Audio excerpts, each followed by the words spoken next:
My daughter's high school graduation ended with her stepfather publicly disowning her. But the real betrayal was the adoption papers he made me sign years ago that finally made sense today. The air in the auditorium was thick, heavy with the scent of cheap perfume, nervous sweat, and the stifling pride that only a high school graduation can muster. Fluorescent lights buzzed overhead, casting a sickly yellow sheen on the sea of navy blue gowns. My palms were slick against the velvet seat cushion, and I kept tugging at the knot of my tie, a nervous tic I hadn't managed to shake since I walked through those imposing oak doors. This was it. The culmination of 18 years of scraped knees, late-night homework sessions fueled by lukewarm cocoa, and the sheer terrifying responsibility of raising a human being who didn't share your DNA. Sarah. My Sarah. She was sitting on the stage, a tiny radiant beacon among hundreds of fidgeting teenagers. She looked poised, untouchable, already shedding the awkward shell of adolescence. She was everything I had ever hoped for, and 1,000 things I hadn't even dared to dream about. Today she was valedictorian. Today she was moving on. And today he was here. Mark, my husband, Sarah's stepfather, the man who had stepped into the gaping void left by her biological father 10 years ago, filling it with a gruff, quiet competence that Sarah, God bless her soul, had instantly latched onto. He wasn't a replacement, never that. He was an addition, a ballast, or so I thought. I scanned the front row where we were seated, the honored guests. Mark sat ramrod straight next to me, his usually warm, slightly rumpled demeanor replaced by an unnerving stillness. He was wearing his best suit, the charcoal gray one that made him look less like a construction foreman and more like a CEO. He hadn't clapped once during the principal's rambling invocation. He hadn't even smiled when they called Sarah's name for the honor roll announcement 10 minutes prior. "Honey, are you all right?" I whispered, leaning slightly toward him. "You look like you're about to face a firing squad." He didn't turn his head. His jaw was clenched so tightly I could see the muscle twitching beneath his ear. "I'm fine, Eleanor. Just proud." His voice was flat, devoid of inflection, like he was reading the weather report. A knot tightened in my own chest, a sudden, icy premonition worming its way past the haze of celebratory champagne I'd sipped earlier. Mark and Sarah had been inseparable lately. Too inseparable, perhaps. He'd taken her driving, helped her build the impossible-looking robotics project that won state, even taught her how to change the oil in her ancient hand-me-down sedan. They had a bond that often bypassed me entirely, a beautiful, terrifying thing to watch a daughter form with a man who wasn't her father. The moment arrived. The superintendent, a man whose voice sounded like sandpaper, introduced the class valedictorian. Sarah walked to the podium. She adjusted the microphone slightly, her hands steady. She looked out over the crowd, and for one heart-stopping second, her eyes seemed to lock onto mine. I gave her a huge, encouraging smile, the kind that said, "Go get him, kid." She began her speech. It was articulate, moving, a perfect blend of gratitude and aspiration. She thanked her teachers, she thanked her friends, and then, inevitably, she thanked her family.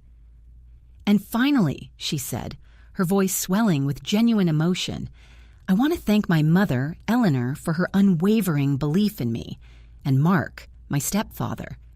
Mark, you didn't have to step into my life the way you did. You chose to be my father in every way that matters.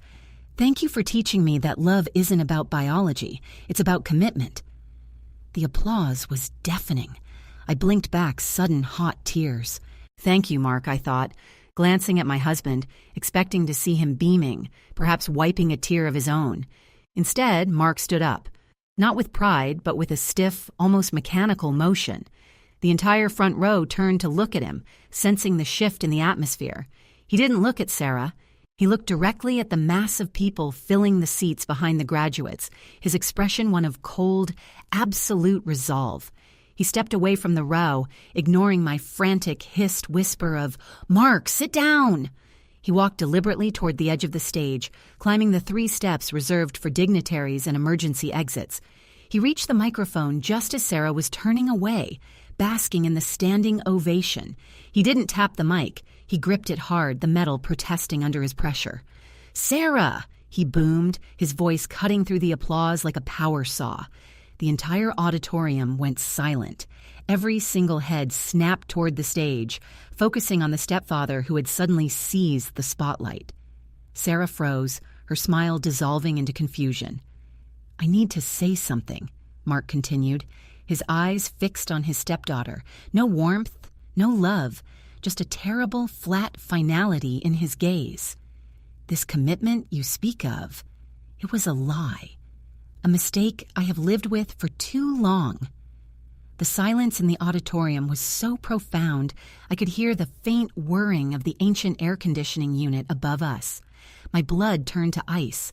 I watched Sarah's face crumble, the shock giving way to a raw, exposed hurt that ripped through me. Mark reached into his inner jacket pocket, slowly pulling out a folded piece of paper. Not a diploma, not a congratulatory card, but something official. "You are not my daughter," he stated, his voice ringing out across the hushed crowd. "And as of this moment, I am officially disowning you." The crowd erupted, not in polite confusion, but in a sharp, gasping outcry. It wasn't just murmurs. It was a collective wave of shock, accusation, and terrifyingly understanding. I watched Mark toss the official-looking document onto the stage at Sarah's feet, and then I saw it. The subtle, knowing looks exchanged between people in the audience. They weren't shocked by the disownment. They were reacting to the reason.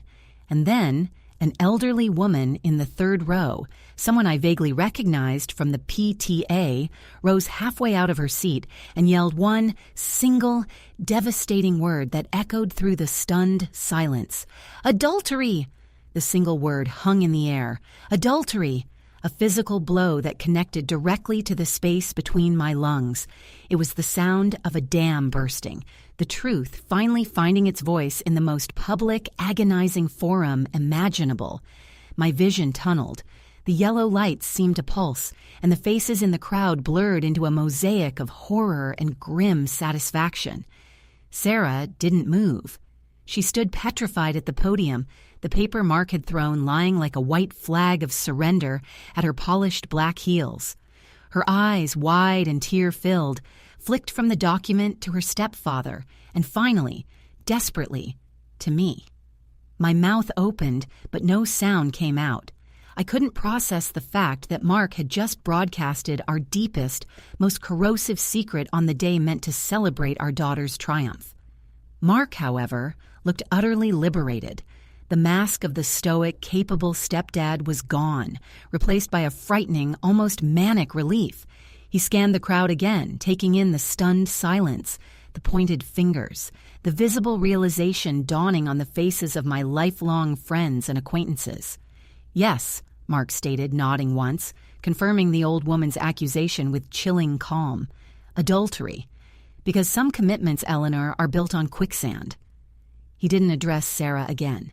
His entire performance, his monstrous act of public annihilation, was directed solely at me. I finally found my voice, a ragged, desperate croak. "Mark, stop this now. You are humiliating our daughter." He ignored me. He took another deliberate step back from the microphone, ensuring his next words would carry the full, unforgiving weight of the room. "You thought you could keep the past hidden.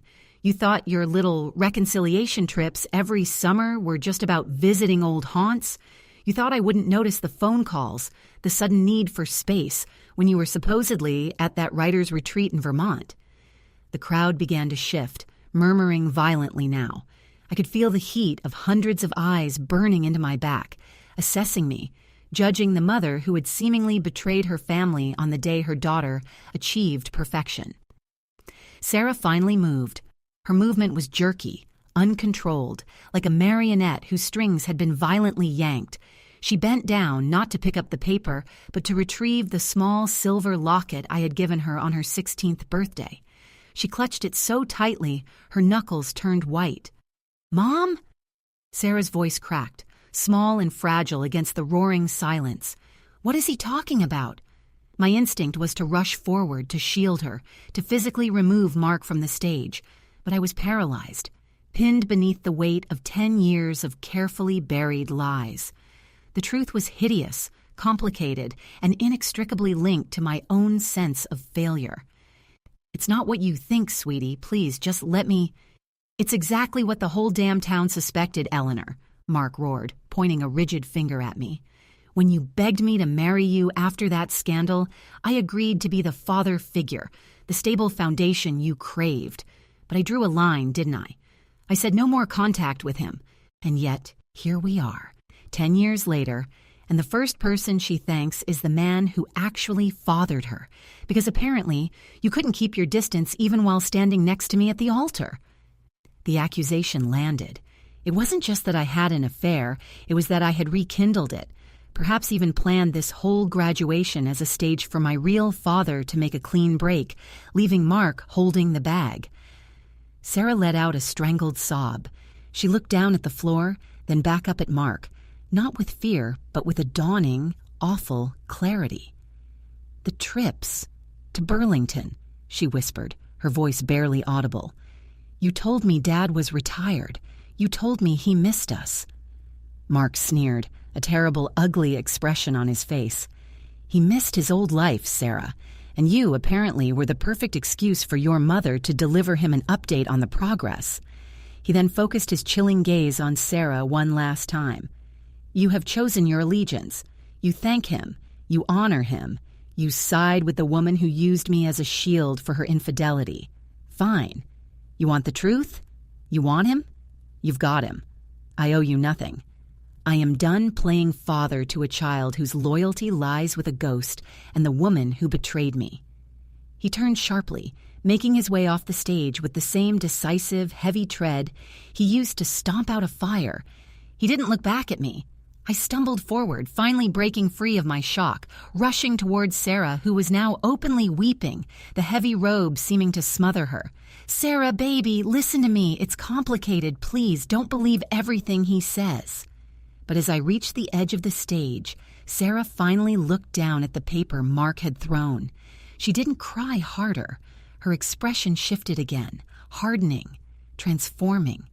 She bent down slowly, picked up the document, and unfolded it with meticulous care, smoothing the creases against her gown. It wasn't a divorce decree or a letter of severance. It was a notarized official document, and as Sarah's eyes scanned the bold lettering, her weeping stopped instantly. She looked up at me, her face stark white, her expression a mixture of bewildered terror and utter betrayal, far beyond what Mark's words had elicited. "Mom," she whispered, her voice shaking so badly it was almost unrecognizable. This isn't a disownment. This is a name change." She held the paper up, her hand trembling violently, forcing me to read the bold heading that had caught her eye, the heading that explained exactly why Mark had been so composed while destroying our lives: voluntary relinquishment of parental rights and adoption finalization. My breath hitched, a sharp, agonizing sound swallowed by the renewed, bewildered clamor of the crowd. Relinquishment and adoption finalization. The words didn't compute at first. They were legal jargon, cold and impersonal, a brutal antithesis to the raw, emotional destruction Mark had just staged. Sarah's grip on the paper tightened until the edges threatened to tear. Her eyes, moments ago filled with the heartbreak of a daughter realizing her mother's infidelity, now reflected a deeper, far more terrifying confusion. She wasn't looking at Mark's betrayal anymore. She was looking at the precise, calculated weapon he had forged over years of marriage. A weapon he had just aimed not at me, but directly through her. "What is this, Mom?" Her voice was dangerously quiet now, the volume dropping so low that I had to lean in, ignoring the hundreds of accusing stares fixed upon us. "This document.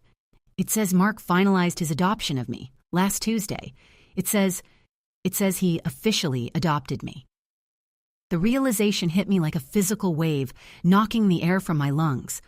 The quiet competence, the extra driving lessons, the time spent building that robotics project, it wasn't just bonding, it was legal groundwork. It was Mark systematically ensuring that, no matter what happened between me and her biological father, he was legally cemented as her parent.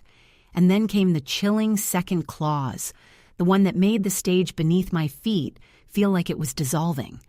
Oh, and in consideration of this finalization, all previous and pending guardianship agreements, custody claims, and rights held by Eleanor Vance and biological father's name are hereby superseded and rendered null and void. Mark hadn't just disowned her in spirit, he had legally erased himself from the liability, and in doing so, he had inadvertently trapped us all. Sarah, no, that's a mistake, I stammered, reaching for the document, trying to snatch it away before she could absorb the rest. Mark forged that. He couldn't have... But Sarah pulled back sharply. She didn't want my comfort or my explanations. She wanted accountability. She held the paper steady, her eyes tracking down to the signatures at the bottom. Mine and Mark's were there, signed and witnessed for the adoption finalizing last week. But below that, in the section reserved for waiving prior claims, there was another signature block. "You gave him everything, Mom," Sarah whispered, her voice laced with a chilling maturity I had never heard before. "You gave him the legal right to be my dad." She looked around the auditorium, her gaze sweeping over the faces that now knew the truth about me and her other father. She understood the game. Mark hadn't just protected himself, he had set a devastating trap for me. If I had been actively pursuing a relationship with her biological father, as Mark had implied in his rant, then I had broken the terms of a secret agreement I must have made with Mark when we married. An agreement I was now seeing, in cold black ink, was contingent on me severing all ties to the past. Mark had made sure that if I betrayed him by running back to the old flame, he could legally cut me out of Sarah's life completely. And I had been running back. The retreats weren't just reconciliation, they were planning sessions. Her biological father, a free man again, wanted his daughter back. A sudden sharp rapping sound echoed from backstage. A security guard, looking pale and flustered, approached the side of the stage, whispering urgently to the superintendent, who was now frantically trying to regain control of the microphone. Sarah looked down at the document one last time. Her eyes settled on a date handwritten just above the final signature line. Effective date, yesterday. "He didn't just sign this last week, Mom," Sarah said, her voice rising with dreadful realization. "He signed the paperwork to waive his rights to me when I was 16, remember? When you were terrified that my biological father would try to get custody?" She looked up, her expression a mask of horror. "But Mark only finalized his adoption yesterday. So if he only finalized his adoption yesterday..." She trailed off, staring at me with wide, accusing eyes. "That means..." Sarah breathed, the final piece of the puzzle clicking into place with sickening finality. "That yesterday, when I was practicing my speech with him in the living room, he wasn't just being my stepfather. He was legally cutting out my actual father from my life, right before he stood up here and told the entire world that I have no claim to him." The security guard was now storming toward the stage, his face set in grim determination. He wasn't looking at Mark. He was looking directly at me and Sarah, clearly under orders. "Ma'am, you need to leave the stage immediately," the guard barked, his hand hovering near his radio. "And Miss Vance, your father is requesting your presence in the foyer. He is waiting for you." My heart hammered against my ribs. Her father. Not Mark. The biological one. The one Mark had just legally barred from ever having rights again, mere hours before Sarah publicly thanked Mark for being a father. "No, I'm not going anywhere with him," I shouted at the guard, but Sarah wasn't listening to me. She was looking past the guard, past the chaos, toward the exit doors. A tall, familiar figure dressed in a much better suit than the one I remembered him wearing a decade ago stood silhouetted against the bright sunlight streaming through the exit. He looked calm, expectant, and utterly victorious. He raised his hand, beckoning his daughter forward. Sarah dropped the adoption papers. She didn't look at me again. She clutched her silver locket, took one hesitant step toward the exit, and then, with the resolve of a woman who had just had her entire family tree publicly redefined, she turned and began to run toward the man who was, legally, now a stranger, leaving me stranded on the stage with the wreckage of Mark's final devastating performance echoing in my ears. The sight of Sarah running toward the exit not toward me, but toward the man Mark had just publicly condemned and legally erased, was a physical amputation. I watched, paralyzed, as the sun-drenched figure at the doorway, her biological father, David, opened his arms. He caught her in a fierce embrace, and in that moment of reunion, I saw something terrifyingly clear. This entire graduation spectacle hadn't been Mark's revenge on me. It had been a calculated distraction, a smokescreen for this. The security guard grabbed my arm, his grip surprisingly strong. "Mrs. Vance, you need to come with me. We have reports of a disturbance and an immediate safety concern." "Let go of me!" I wrestled against his hold, desperate to follow Sarah. "My daughter is leaving with a man who has no legal standing." "Actually, ma'am," the guard said, his tone shifting from authoritative to disturbingly sympathetic. "That's where it gets complicated. While Mr. Vance initiated the termination proceedings, your own contact status is uncertain." He gestured toward the document Sarah had dropped. "When you signed those waivers years ago, you agreed to a probationary period regarding visitation rights with Mr. Miller, contingent on your continued marital stability. Mr. Vance just provided ample proof of that instability." The crowd was pressing in now, not to cheer but to gawk, creating a physical barrier between me and the exit. I saw David, Sarah's biological father, guide her swiftly through the doors. He glanced back, not at me, but at the stage, offering a brief, almost imperceptible smirk of triumph before disappearing into the afternoon glare. Then I was shoved roughly toward the side exit, away from the main doors. I was being escorted out, not as the wronged wife, but as the woman who had lost custody rights through documented infidelity. As I was hustled down the narrow corridor leading backstage, I saw him again, Mark. He wasn't running. He was walking with the measured pace of a man who had just closed a very important, very difficult business deal. He was standing by the loading dock doors, talking quietly on his phone, his back to me. "Yes, it went exactly to plan," I heard him say into the receiver, his voice perfectly level. The emotional fallout was necessary for plausible deniability regarding the transfer.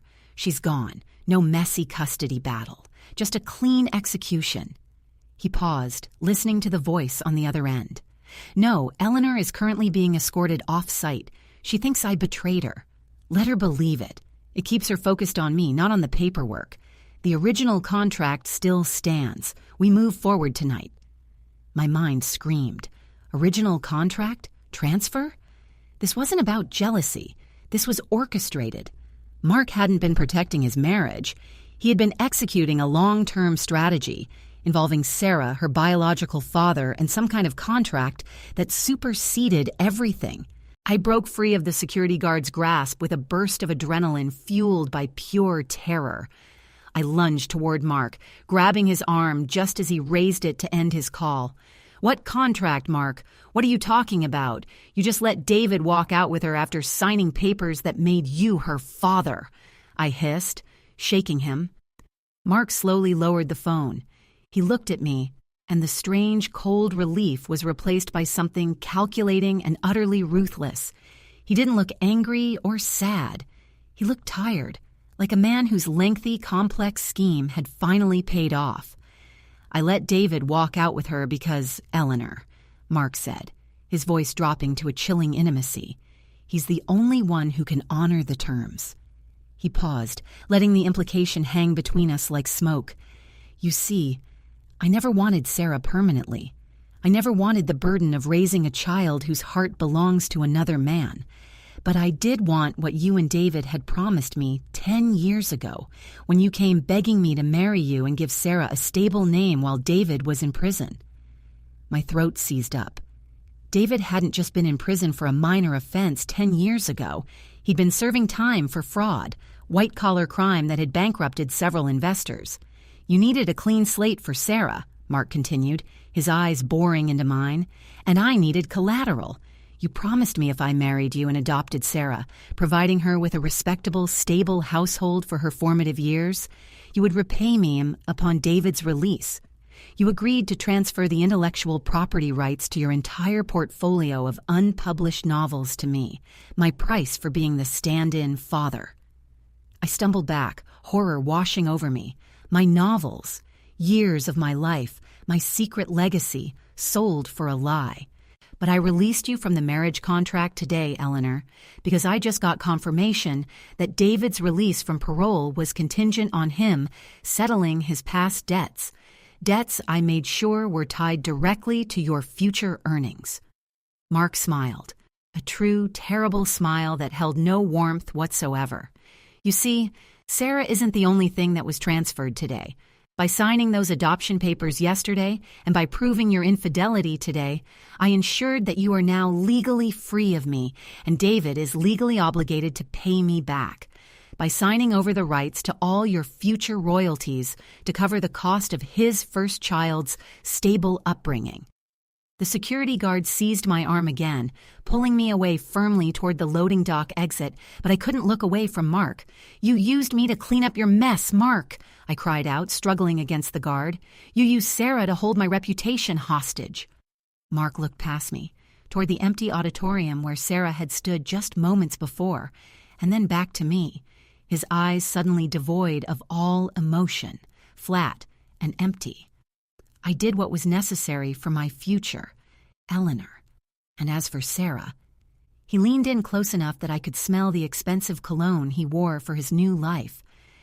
"She's where she belongs now, and you, my dear, have just learned the hard way that when you marry a man to hide your sins, you better make damn sure he never stops loving you more than he loves his exit strategy."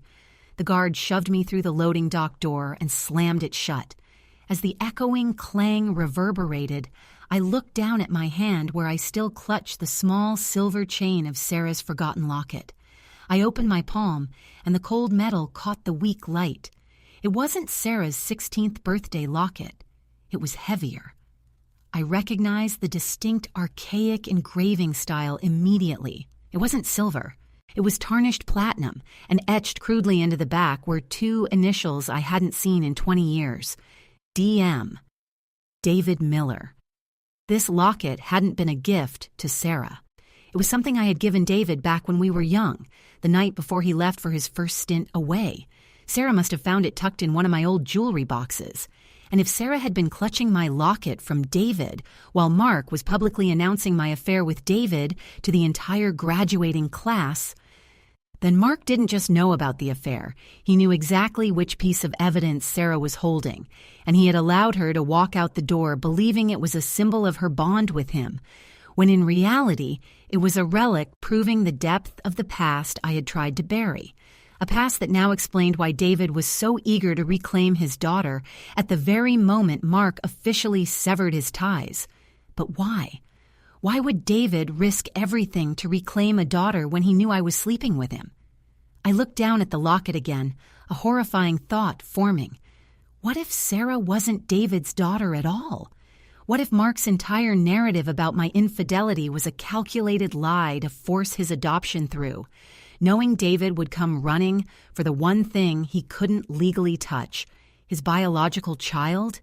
And if Sarah wasn't David's, then who the hell was her father? And what debt did Mark really extract from David in exchange for letting him walk out with the girl?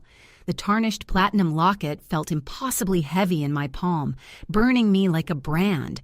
DM David Miller, my first love, the man who had built a life with me in secret, only to be swallowed by prison walls and mounting debts, leaving me desperate enough to accept Mark's structured, suffocating marriage proposal as a shield.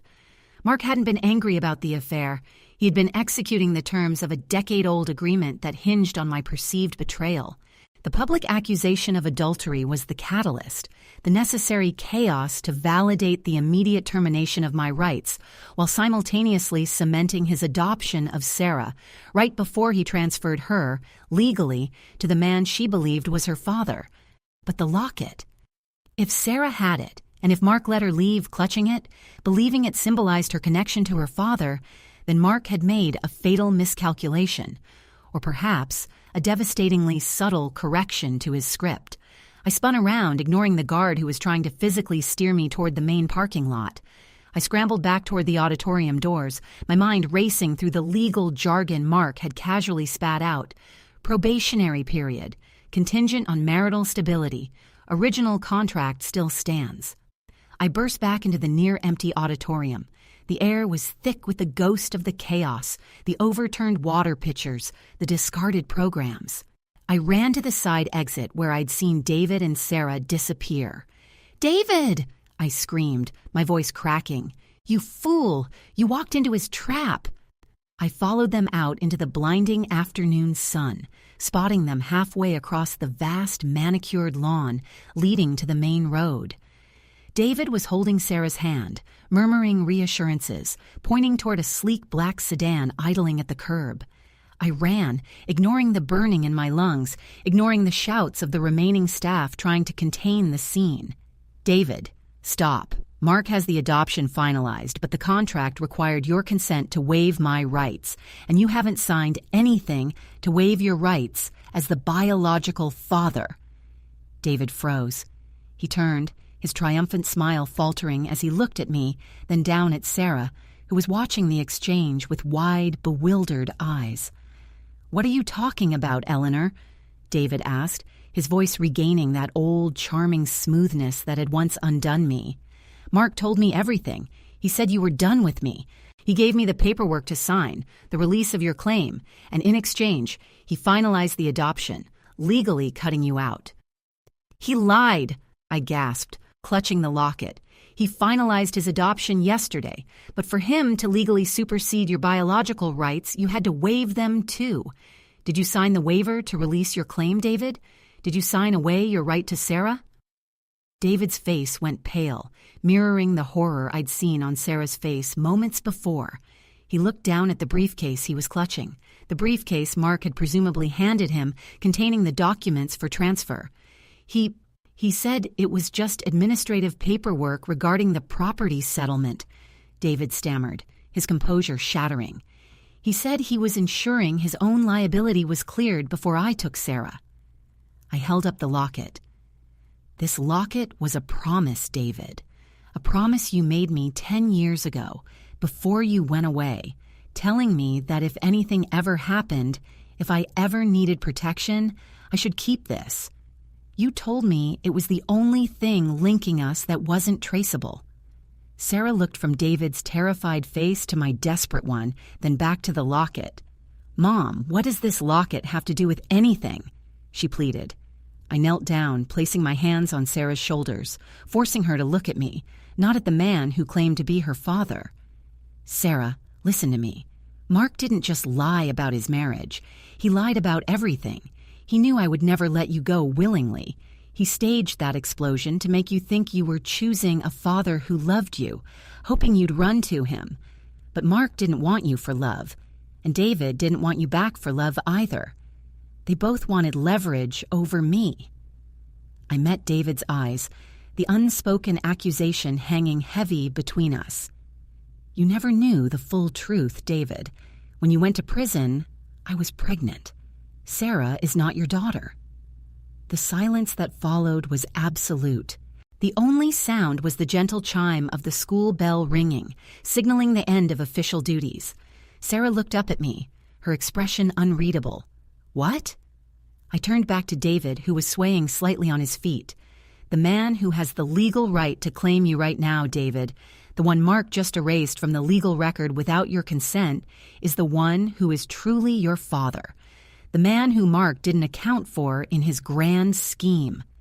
I pointed back toward the imposing oak doors of the auditorium, beyond which Mark was still conducting his final phone call, basking in his victory.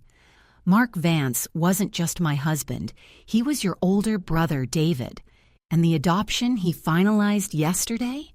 It wasn't just to cut me out. It was to transfer Sarah's legal parentage from David, his estranged, imprisoned brother who was still legally recognized, to himself, ensuring that when he finalized the divorce today, he could claim Sarah was his legitimate child from the start, making her biological father's claim entirely moot, regardless of any previous agreement.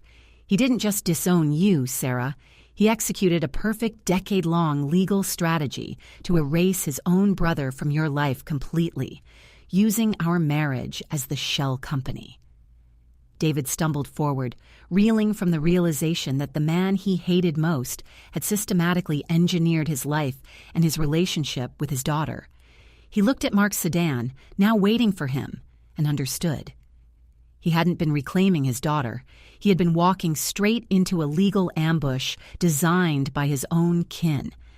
Just as David lunged forward, shouting a guttural cry of betrayed recognition toward the building, a police cruiser, siren off but lights flashing urgently, screeched to a halt between us and the main entrance.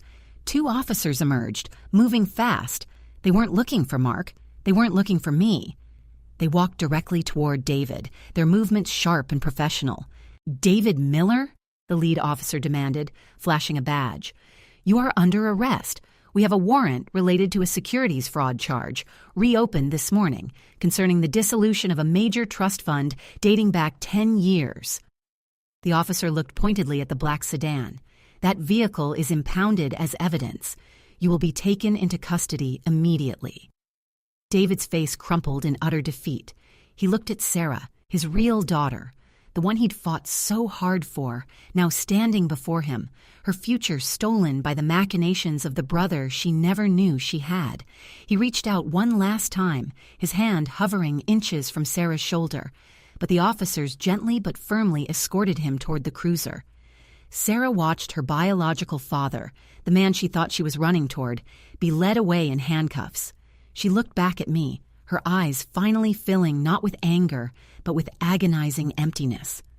"So," she whispered, the graduation dress suddenly looking like a shroud. "Who is left?" I stepped forward, taking the empty space where David had stood, looking toward the auditorium doors where Mark, the silent architect of this entire tragedy, still waited inside, his victory secured. "I don't know, Sarah," I admitted, the truth burning my tongue. "But I think we just found out that neither of them was ever the villain. We need to find out who the hell Mark Vance was really working for."